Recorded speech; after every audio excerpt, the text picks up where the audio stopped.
নমস্কার বন্ধুরা, কেমন আছেন সবাই? আশা করি আপনারা সবাই ভালো আছেন। আমি রনিতা আবার একটা নতুন ব্লগ নিয়ে চলে এলাম জার্মানি থেকে।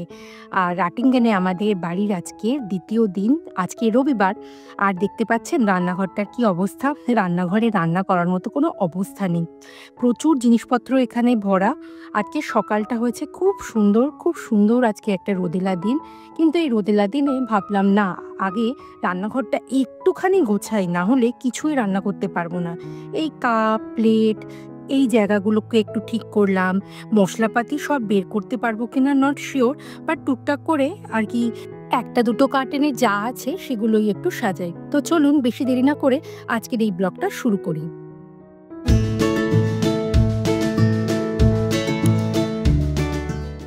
এই বাড়ি থেকে আজকে আবার সন্ধ্যেবেলা চলে যাব ওই পুরনো বাড়িতে আর দিন তিনেক থাকবো, তারপর একেবারে চলে আসবো এই বাড়িতে। আসলে প্রবলেম হয়েছে কি, জার্মানিতে ওয়াইফাই বা বাড়িতে যে আমরা কানেকশান ইউজ করি সেই ওয়াইফাই কানেকশানটা চেঞ্জ করার অনেক রকম রুল আছে। আমরা অনেক দিন আগেই অ্যাপ্লাই করেছিলাম, তবে প্রায় 15 থেকে 17 দিন পরে আমরা ডেট পেয়েছি। তো ওই বাড়িতে দীপাঞ্জন যেহেতু ওয়ার্ক ফ্রম হোম করছে, তো ওই বাড়িতে ওয়াইফাইটা রয়েছে। এবার সেটা এই বাড়িতে শিফট হতে সময় লাগবে এখনও দিন তিনেক। তো 3 দিন পরেই আমরা এই বাড়িতে চলে আসব, তখন ওয়াইফাইটা এই বাড়িতে দিয়ে যাবে। ওয়াইফাই নেই বলে আর কি শনি রবিবার এই বাড়িতেই ছিলাম, কিন্তু সোম থেকে শুক্রবার ওই বাড়িতেই থাকতে হচ্ছিল। তো ওই জন্যই এই সপ্তাহে যেহেতু ওয়াইফাইটা দিয়ে যাবে এই বাড়িতে, আর ওই বাড়িতে তখন আর ওয়াইফাইটা চেঞ্জ হবে না। আসলে ওয়াইফাইয়ের অ্যাড্রেসটাই চেঞ্জ হচ্ছে, বাকি আমরা কিছু চেঞ্জ করছি না, নতুন কানেকশান নিচ্ছি না। নতুন কানেকশান নিতে গেলে অনেক রকম প্রোটোকল, অনেক কিছু রয়েছে। তো আমরা ভাবলাম না, অ্যাড্রেসটাই শুধু চেঞ্জ করে নিই, এটাই বরং ভালো হবে। তবে যেহেতু এখানে অ্যাড্রেসটাই চেঞ্জ করছি, তবে আমাদের কন্ট্রাক্টটা এই বাড়িতে নতুন করে আবার শুরু হচ্ছে। নতুন করে শুরু হচ্ছে মানে প্রথম 6 মাসে একরকম কন্ট্রাক্ট থাকে, তারপর 6 মাস থেকে 2 বছর অবধি আবার আরেকটা কন্ট্রাক্টে থাকে। আপনারা যারা এই জার্মানিতে এসে ওয়াইফাই নেবেন, বিশেষ করে ভোডাফোন বা টি মোবাইলের কানেকশান নেবেন, সবার মোটামুটি একই খরচ আর একই রকম নিয়ম। প্রথম 6 মাস একরকম কন্ট্রাক্ট, 6 মাসের পর থেকে আর কি 2 বছর একরকম কন্ট্রাক্ট। তো চলুন বাকি কাজগুলো এবার সেরে নিই। আপনার সাথে প্রচুর গল্প করলাম না, গল্প করতে করতে একটা কাজ ভালো হয়েছে যে বাড়ির রান্নাঘরটা কিছুটা হলেও গোছানো হয়েছে, কিন্তু লিভিং রুমে এখনও অনেক কিছু রয়েছে।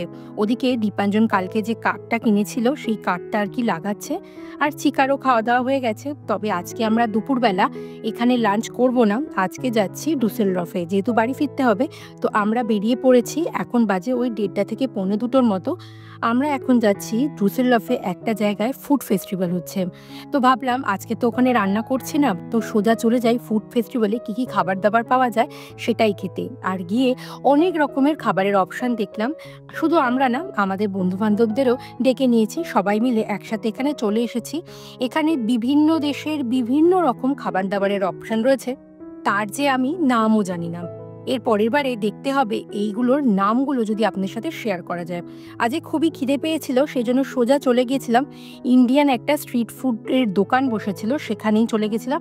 এখানে অনেক রকম জিনিসপত্র ছিল, চানা মশালা, রাগাডা প্যাটিস, শেপ পুরি, পনির বাটার মশালা। তো এই সব কিছুই নিয়েছি একটু চাট। তবে চাটটা ঠিক আমাদের দেশের মতো নয়, এই চাটটা অনেকটা দক্ষিণ ভারতীয় চাট। তবে যে চাটটা নিয়েছি সেই চাটটা ভীষণ বাজে খেতে। বিশ্বাস করুন, 7 ইউরোর মতো নিয়েছে, মানে ভারতীয় টাকায় ওই 600 টাকার মতো। তবে খেয়ে একটুও শান্তি পেলাম না। তবে মৌবনি একটা নতুন জায়গায় নিয়ে গেল, যদিও এটা একটা ডেজার্ট আইটেম, কিন্তু ভীষণ ফিলিং। এটার নাম আমি উচ্চারণ করতে পারবো না, তবে চেষ্টা করব এর পরের বার থেকে নাম উচ্চারণ করতে। এটা একটা সুন্দর ডেজার্টের আইটেম। জিনিসটা একটু ফ্রাইড, মানে বলতে পারেন ভাজা পিঠে। সেই ভাজা পিঠেটাকে একটু কড়া করে ভাজা, কিন্তু ভেতরটা একটু অন্যরকম ফিলিং দেওয়া, মানে হালকা মিষ্টি। তবে বাইরেটা বিভিন্ন রকমের কোটিং দেওয়া, চকলেটের কোটিং, নাটেলার কোটিং। আমরা যেটা নিয়েছি সেটা হচ্ছে স্নিকার্স, যে ক্যাডবেরিটা পাওয়া যায় সেই স্নিকার্সটা বাইরে কোটিংয়ে রয়েছে। দারুণ খেয়ে লাগলো, দারুণ। মানে ভেতরটা গরম, মানে উপর থেকে যেটা দেখতে, ভেতরে কিন্তু অন্যরকম। খুব গরম, খুব গরম।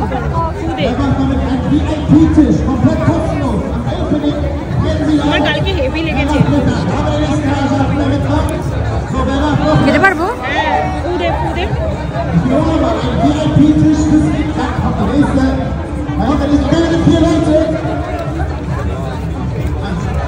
ফাটাফাটি। মালিনী, মৌবনি সবাই এসেছিল, সবাই মিলে একটু এনজয় করলাম। এবার চলে যাব বাড়িতে। মৌবনির মা বাবাও ছিল, সবাই মিলে আমরা দারুণ সময় কাটালাম। এবার চলুন বাড়ি ফিরি। আজকের ভিডিও এই অবধি থাক। বাড়িতে গিয়ে অনেক কাজ আছে, ভিডিও আসতে মনে হয় একটু লেট হবে। তো চলুন আজকের ভিডিও এতখানি থাক, দেখা হবে আবার পরের ভিডিওতে। সবাই ভালো থাকবেন আর সবাই সুস্থ থাকবেন।